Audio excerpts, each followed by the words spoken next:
last few years. You know, everybody's so accustomed to the losses that I'm just not accustomed to. I'm not accustomed to it. I would never get comfortable with losing.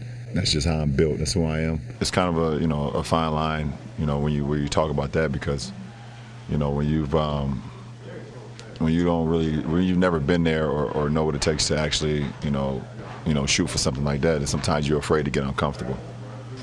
So you got to be comfortable with being uncomfortable.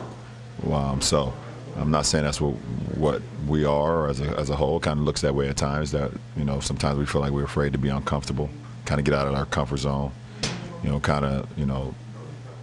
Have that sense of urgency, from the jump, and not be afraid to actually go out and fail to succeed. So, being uncomfortable, does that manifests itself in terms of accountability or conversations, or is it more of the way you actually play?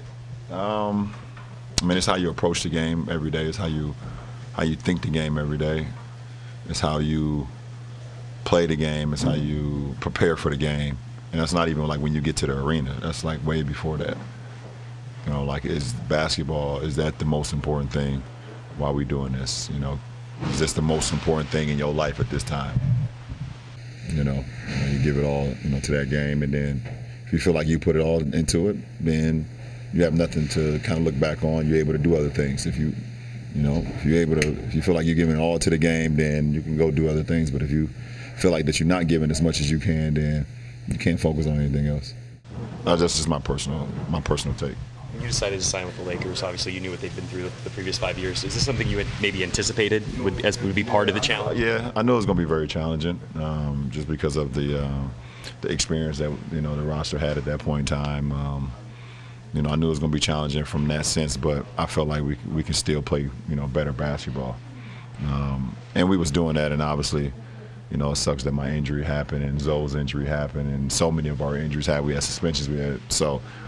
I'm so huge in chemistry and camaraderie, and throughout the course of the season, through injuries and suspensions that happened early. That's whatever with that. But the injuries have, it's taken a toll on our team. So hopefully we can get Zoe back soon, to kind of help that out, and hopefully we can start playing a little bit better too. Having a point guard out, our turnovers have went up. We've actually starting to shoot free throws a little bit better.